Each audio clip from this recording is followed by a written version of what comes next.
Pero ikaw, ano thoughts mo dun sa like, be yourself? Be yourself lang, tas ayun dapat yung, ayun yung Ayun nga totoong eh. love. On that conclusion, di ba? Yung be yourself. Ang hirap eh. Kasi if you be yourself, hindi ka magiging contented sa mga bagay na iba na, ano mo yun, na hindi ka satisfied.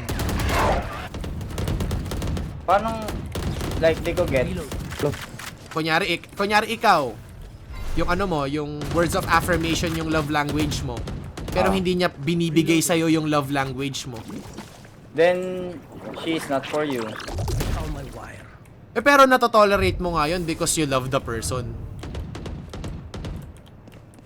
Sa bagay, Patay tuloy ako. yung mga ganon, may Diba? mga ganon na, Kasi mahal na mahal like, mo yung tao may eh. instance din talaga na I ganon. want their life, not Nababago mo yung sarili mo according dun sa gusto ng taong gusto mo.